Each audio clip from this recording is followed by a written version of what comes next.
السلام علیکم ناظرین، میں ہوں شاہد عباسی۔ مولانا فضل الرحمان کی طرف سے حکومت بنتے ساتھ ہی دھواں دار پریس کانفرنس کی گئی ہے۔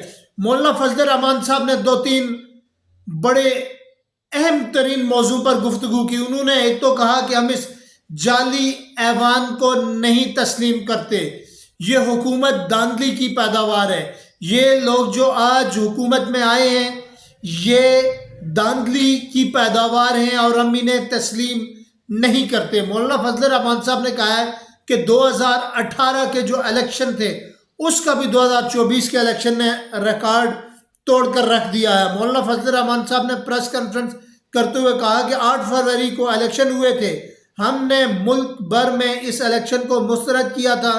انہوں نے کہا کہ 2018 کے الیکشن کے 2024 نے ریکارڈ توڑ دیے ہیں، ہم تحفظات کے لیے پارلیمنٹ میں جائیں گے۔ سربراہ جمعیت علماء اسلام نے کہا ہے کہ یہ ایک حقیقت ہے کہ جمہوریت اپنا مقدمہ ہار رہی ہے، قوم کے دلوں پر یہ حکومت نہیں کر سکیں گے۔ انہوں نے کہا ہے کہ یہ پارلیمنٹ عوام کی نمائندگی نہیں کر سکتا، یہ دھاندلی کی پیداوار ہے۔ مولانا فضل الرحمان صاحب نے اعلان کیا ہے کہ بھرپور تحریک چلائیں گے، اس طرح نہیں رہیں گے، ہم ان حالات کو تسلیم نہیں کریں گے۔ ان کا کہنا تھا کہ ہمیں کسی سے ذاتی دشمنی نہیں، اقتدار کی کرسی کو جاگیر سمجھ لیا ہے۔ سندھ اسمبلی خریدی گئی، خیبر پختونخوا کی اسمبلی خریدی گئی۔ اب دیکھیں مولانا فضل الرحمان صاحب نے تو پیپل پارٹی کے اوپر بھی بڑے سنگین ترین الزامات لگائے، پی ٹی آئی کے اوپر بھی بڑے سنگین ترین الزامات لگائے۔ انہوں نے کیا کہا؟ انہوں نے کہا کہ سندھ اسمبلی اور کے پی کے کی اسمبلی خریدی گئی۔ یہ خریدنے والے کون لوگ ہیں؟ کس طرح سے یہ خریدی گئی؟ کس طرح سے مولانا فضل الرحمان صاحب نے پریس کانفرنس میں دونوں پارٹیوں کو آڑے ہاتھوں لیا؟ لیکن کچھ اگر مولانا کی پاسٹ ہسٹری کو میں ڈسکس کروں تو یقین جانیے کہ مولانا فضل الرحمان صاحب آج تک جتنی بھی حکومتوں کے ساتھ کھڑے ہوئے، جتنی بھی مراعات لی، جتنے بھی حکومتیں جب بنتی تھی یا اس طرح کا سلسلہ ہوتا تھا تو مولانا صاحب کو کوئی نہ کوئی ایڈجسٹمنٹ ملتی تھی، تو اس وقت مولانا صاحب ہمیشہ کھڑے رہتے تھے۔ کیا وہ دھاندلی زدہ نظام نہیں تھا؟ پھر مولانا صاحب پی ڈی ایم کے چیئرمین بنے۔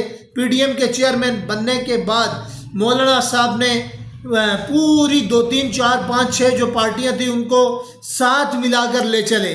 انہوں نے پی ٹی آئی کے خلاف بھرپور مہم جوئی کی، لیکن مولانا فضل الرحمان صاحب بری طرح ناکام ہوئے۔ 15-20 سیٹوں سے 4 5 6 سیٹوں پر آ کر مولانا فضل الرحمان صاحب رک گئے۔ اب انہوں نے بالکل ہی ایک نیا راستہ اختیار کیا۔ انہوں نے کہا کہ ملک بھر میں احتجاج کریں گے، بلوچستان میں سردی ہے، وہاں پر لوگ اکٹھے نہیں ہو سکتے، اس احتجاج کو ہم مؤخر کریں گے۔ لیکن انہوں نے یہ کہا کہ ہم اس پارلیمنٹ کو نہیں مانتے، اس حکومت کو نہیں مانتے، یہ دھاندلی کی پیداوار ہے۔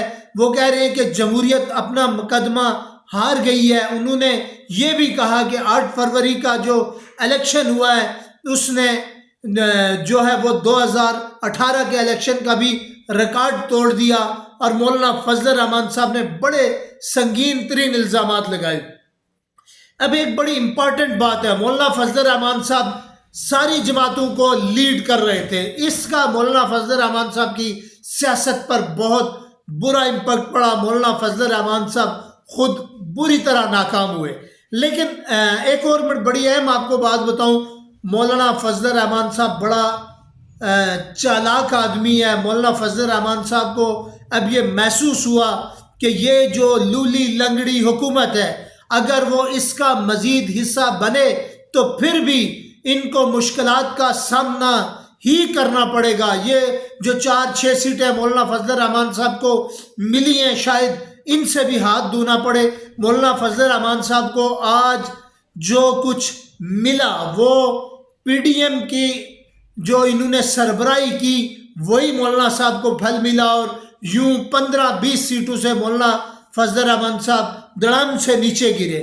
یہ مولانا فضل الرحمان صاحب کا ایک غلط فیصلہ تھا سیاسی طور پر، لیکن مولانا فضل الرحمان صاحب نے شاید اس سے سبق سیکھا، ایک نئے طریقے سے نئے اسٹریٹجی سے وہ پھر میدان میں اترے ہیں، اور انہوں نے کہا کہ بجائے مفاہمت کی پالیسی کے انہوں نے مزاحمت کا راستہ اختیار کیا، اور انہوں نے سبھی جو پارٹیاں ہیں ان کو آڑے ہاتھوں لیا، ان پر کڑی تنقید کی، پارلیمنٹ کو تسلیم کرنے سے انکار کیا، اور اس حوالے سے انہوں نے پورے جو 3 صوبے ہیں ان میں مشاورتی اجلاس بھی بلا لیے ہیں، اور اس کے اندر انہوں نے کہا ہے کہ ہم بھرپور احتجاج کریں گے اور ہم اس حکومت کو نہیں تسلیم کریں گے۔ دوسری طرف اگر آپ ایوان کے اندر دیکھیں تو بالکل بڑی غیر یقینی صورتحال ہے۔ پی ٹی آئی کے لوگ دھڑا دھڑ تقریریں کر رہے ہیں، پی ٹی آئی کے لوگ عمران خان کو باہر لانے کے لیے قانون پیش کر رہے ہیں کہ بھائی ہمارا قانون بھرپور طریقے سے منظور کیا جائے، عمران خان صاحب کو لوگوں نے سلیکٹ کیا، لہذا ان کو واپس باہر لایا جائے، اور وہ عوام کے چنے ہوئے نمائندے ہیں اور وہی ملک کو سنبھالیں۔ لیکن اب کیا پی ٹی آئی کے جتنے لوگ جیت کر یہاں پر آئے ہیں اسمبلی کے اندر، کیا وہ اسمبلی کے اندر سے کوئی ایسا قانون منظور کروا سکتے ہیں؟ جس طرح کل پرسوں بھی پارلیمنٹ کے اندر تقریریں ہوئی، اس میں انہوں نے تذکرے کیے کہ بھائی عمران خان صاحب کو باہر لایا جائے، عمران خان صاحب کو باہر لایا جائے۔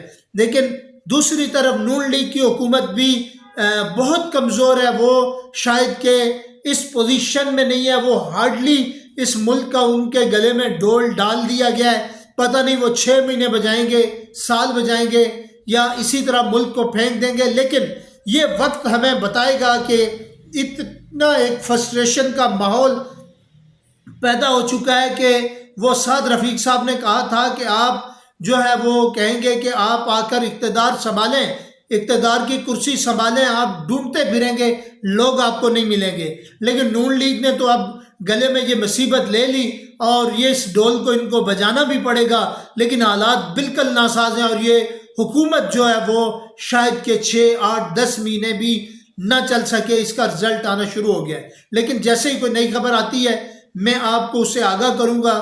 مجھے دیجیے اجازت، بہت شکریہ۔